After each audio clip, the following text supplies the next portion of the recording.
নয়াদিল্লি ইসলামাবাদ সংঘাতে এলোমেলো দক্ষিণ এশিয়ার ক্রিকেট। অনিশ্চিত টাইগারদের পাকিস্তান সফর ও ভারতের বিপক্ষে হোম সিরিজ স্থগিত হতে যাচ্ছে এশিয়া কাপ। কিছুক্ষণ পর বিসিবির জরুরি সভা। স্থগিত হলো পিএসএল। দুবাই থেকে দেশে ফিরছেন রিশাদ নাহিদ সহ দুই বাংলাদেশি সাংবাদিক। আইপিএল আয়োজনে আগ্রহী ইংল্যান্ড ক্রিকেট বোর্ড। সিলেটে রাব্বিন আসুমের 50-তে বিপর্যয় কাটালো বাংলাদেশ এ দল। সিরিজের শেষ ওয়ানডেতে নিউজিল্যান্ড এ দলকে 228 রানের টার্গেট দিল স্বাগতিকরা।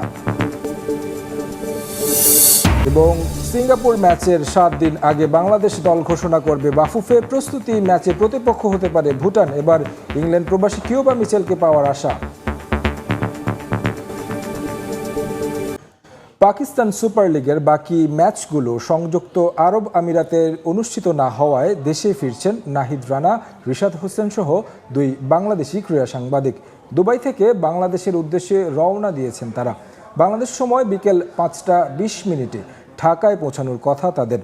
এর আগে পিএসএল স্থগিত করায় পাকিস্তানে আটকে পড়া বিদেশি ক্রিকেটারদের বিশেষ বিমানে করে আনা হয় সংযুক্ত আরব আমিরাতে। প্রথমে পিএসএলের বাকি ম্যাচগুলো সংযুক্ত আরব আমিরাতে অনুষ্ঠিত হওয়ার কথা থাকলেও 24 ঘন্টা না পেরোতেই আরব আমিরাত ক্রিকেট বোর্ড সেই সিদ্ধান্ত থেকে সরে আসে। ফলে নিজ নিজ দেশে ফিরে যাচ্ছেন ক্রিকেটাররা। ভারত পাকিস্তান সংঘাতের প্রভাব পড়েছে দক্ষিণ এশিয়ার ক্রিকেট ক্যালেন্ডারে। স্থগিত হতে যাচ্ছে পাকিস্তানের বিপক্ষে বাংলাদেশের 5 ম্যাচের টি-20 সিরিজ। দুপুরে বিসিবির অনানুষ্ঠানিক সভায় নেওয়া হবে সিদ্ধান্ত। বাতিল হতে পারে আগস্টে বাংলাদেশের বিপক্ষে ভারতের টি-20 সিরিজও। এশিয়া কাপ নিয়ে নেই কোনো সুখবর। স্থগিত হতে পারে এশিয়ার ক্রিকেটের মেগা ইভেন্ট। ভারত পাকিস্তান সংঘাত যত দীর্ঘায়িত হচ্ছে, দুই দেশ ছাপিয়ে তার প্রভাব পড়তে শুরু করেছে দক্ষিণ এশিয়ার ক্রিকেট ক্যালেন্ডারে। দুই দেশের সঙ্গেই হোম অ্যান্ড অ্যাওয়ে সিরিজ আছে বাংলাদেশের। এমন পরিস্থিতি বিরাজ করলে কি হবে সিরিজগুলোর ভবিষ্যৎ? সীমান্ত উন্মাদনার প্রভাব ফেলেছে দুই দেশের ঘরোয়া টুর্নামেন্টে। আইপিএল এর পর স্থগিত হয়েছে পিএসএলও। বিসিসিআই এর পরিকল্পনা 1 সপ্তাহ পর আবারও আইপিএল মাঠে ফেরানোর। যদিও সবকিছু নির্ভর করছে দুই দেশের পরিস্থিতির উপর। ভারতের ধর্মশালায় দিল্লি ক্যাপিটালস ও পাঞ্জাব কিংস ম্যাচে যে অভিজ্ঞতা হয়েছে তাতে বিদেশি ক্রিকেটাররা ভারতের মাটিতে খেলতে চাইবেন কিনা। অবশ্য এরই মধ্যে বিকল্প পেয়েছে বিসিসিআই। এগিয়ে এসেছে England and Wales cricket board. IPL এর বাকি ম্যাচগুলো ইংল্যান্ডে আয়োজনের প্রস্তাব দিয়েছে পিসিবি, তবে সেটা এখন হচ্ছে না। আগামী সেপ্টেম্বরে আইপিএল এর বাকি 16টি ম্যাচ আয়োজনে কথা চলছে দুই বোর্ডের। এ মাসের শেষে পাকিস্তানের মাটিতে 5 ম্যাচের টি-20 সিরিজ খেলার কথা বাংলাদেশের। বিসিবি সার্বক্ষণিক যোগাযোগ রাখছে পাকিস্তানে অবস্থানরত বাংলাদেশ হাইকমিশনে। তবে পরিস্থিতি দিন দিন অবনতি হওয়ায় সেই সিরিজটা স্থগিত হতে যাচ্ছে সেটা একরকম নিশ্চিত। পিসিবি চেষ্টা করছে নিরপেক্ষ ভেন্যুতে আয়োজনের, তবে সেটাও এক প্রকার অনিশ্চিত। শঙ্কা আছে বাংলাদেশের মাটিতে হতে যাওয়া পাকিস্তানের ফিরতি সিরিজ নিয়েও। আগস্টে ভারতের বিপক্ষে দেশের মাটিতে টাইগারদের আছে রঙিন পোশাকের সিরিজ। নির্ধারিত সময়ে আইপিএল সম্পন্ন না হলে পিছিয়ে যেতে পারে বাংলাদেশের এই সিরিজও। এমনকি স্থগিত হতে পারে আসন্ন এশিয়া কাপও। ভারতীয় গণমাধ্যমের দাবি, আইপিএল শেষ পর্যন্ত এই সময়ের মাঝে সম্পন্ন না হলে বাংলাদেশের বিপক্ষে সিরিজ ও এশিয়া কাপ স্থগিত করে দেয়া হবে। এছাড়া কিছুদিন আগেও খবর আসে বাংলাদেশ সফর করতে চায় না ভারত। মূলত বাংলাদেশের বর্তমান রাজনৈতিক পট পরিবর্তন যার মূল কারণ হিসেবে দেখছেন অনেকে। সবকিছু মিলিয়ে দুই দেশের সংঘাতের বড় প্রভাব পড়তে যাচ্ছে পুরো অঞ্চলের ক্রিকেটেই। অনিশ্চয়তার মাঝেই চলছে জাতীয় দলের ক্যাম্প। প্রথমবারের মতো 14 ক্রিকেটারকে একসঙ্গে পেয়েছেন কোচ ফিল সিমন্স। ছিলেন টি-20 নতুন অধিনায়ক লিটন দাসও।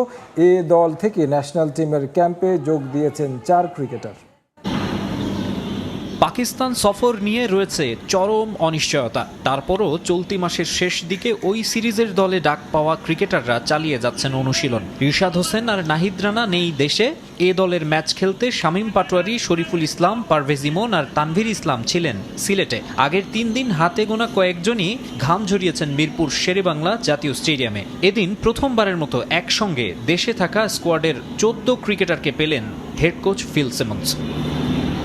সামনের বছর ফেব্রুয়ারিতে শুরু হওয়ার কথা টি-20 বিশ্বকাপ। আসন্ন সংযুক্ত আরব আমিরাত আর পাকিস্তান ট্যুর দিয়ে সংক্ষিপ্ত ফরম্যাটের মেগা ইভেন্টের প্রস্তুতি শুরুর লক্ষ্য ছিল টাইগারদের। সব মিলিয়ে দক্ষিণ এশিয়ান ক্রিকেট অস্থির হয়ে উঠলেও সেসব সরিয়ে রেখে নতুন নেতৃত্বে পরিকল্পনা সাজিয়ে রাখতে চায় বাংলাদেশ। বাজে সময় আর পিএসএল খেলতে গিয়ে পাওয়া আঙুলের চোট পেছনে ফেলে নতুন শুরুর অপেক্ষায় টি-20-র নতুন অধিনায়ক লিটন দাসও। বাড়তি রোমাঞ্চ আসন্ন 2 সিরিজের জন্য সহ অধিনায়কের দায়িত্ব পাওয়া শেখ মেহেদীরও। অতিরিক্ত গরমে নাকাল দেশ, অনুশীলনেও ঘেমে নেয়ে ওঠেন ক্রিকেটাররা।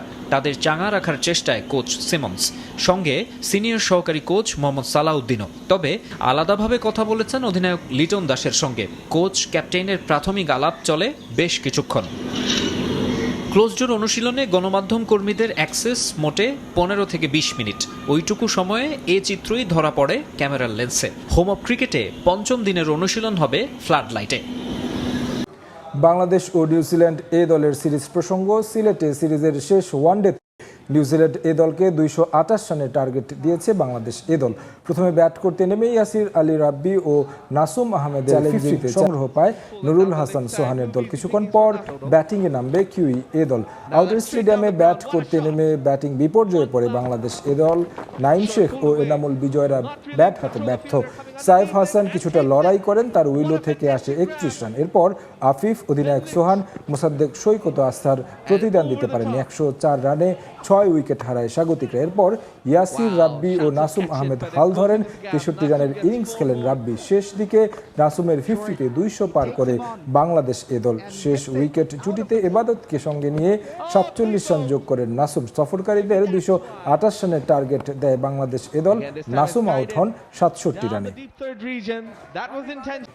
প্রায় 5 বছর ধরে চলা সংস্কারের পর নতুন এক অভিষেকের অপেক্ষায় জাতীয় স্টেডিয়াম। আর 1 মাস পর এই মাঠে এএফসি এশিয়ান কাপ বাছাইয়ের ম্যাচে লড়বে বাংলাদেশ ও সিঙ্গাপুর। জাতীয় ক্রীড়া পরিষদের অদূরদর্শিতা ও রাজনৈতিক পট পরিবর্তনের কারণে বেশ কয়েক দফা সংস্কার কাজ পেছানোর পর অবশেষে আগামী 22 মে স্টেডিয়াম বুঝে পাবে বাফুফে। ভুল জায়গায় চেয়ার বসানোয় শেষ সময়েও হতাশা রয়ে গেছে। তবু নানা প্রতিবন্ধকতা শেষে জাতীয় স্টেডিয়াম পাওয়া যাচ্ছে, এতেই সন্তুষ্ট বাফুফের সহ সভাপতি ফাহাদ করিম। এই ম্যাচ নিয়ে দর্শকদের উন্মাদনার কথা মাথায় রেখে বেশ কিছু পরিকল্পনাও হাতে নিয়েছে ফেডারেশন। জাতীয় স্টেডিয়াম ঢাকার সংস্কার কাজের এখন শেষ মুহূর্তের তুলির আঁচড়ের অপেক্ষা। ঠিক 1 মাস পর এই মাঠে এএফসি এশিয়ান কাপ বাছাইয়ের হাই ভোল্টেজ ম্যাচে মুখোমুখি হবে বাংলাদেশ ও সিঙ্গাপুর। যে ম্যাচ নিয়ে সমর্থকদের উত্তেজনার পারদ এখন চরমে। হামজা দেওয়ান চৌধুরী ও সমিত সোমদের নিয়ে বাংলার ফুটবলের নতুন রূপ দেখার অপেক্ষায় এখন পুরো দেশ। বেশ কিছু সিট আপনার ব্লাইন্ড স্পটে পড়ে গেছে, ওখান থেকে খেলা দেখা যায় না। সো ওগুলিকে খুলে আমরা রিলোকেট করতে চাচ্ছি। চ্যালেঞ্জগুলি এখন পর্যন্ত মোটামুটি ওভারকাম করেছি। আমাদের এখনো কিছু কাজ বাকি আছে। সো মে 22 বলা হচ্ছে আমাদেরকে দেবে ইনশাআল্লাহ। আমরা উই আর লুকিং ফরওয়ার্ড এবং আমরা খুব ক্লোজলি কাজ করছি। 2020 সালের নভেম্বরে সবশেষ নেপালের বিপক্ষে এই মাঠে 2টি ম্যাচ খেলেছিল বাংলাদেশ জাতীয় ফুটবল দল। অনিশ্চয়তার মুখে ভারত পাকিস্তান ম্যাচ, যুদ্ধবিরতি হলেই হবে ম্যাচ, না হলে ম্যাচ বাতিলের পক্ষে।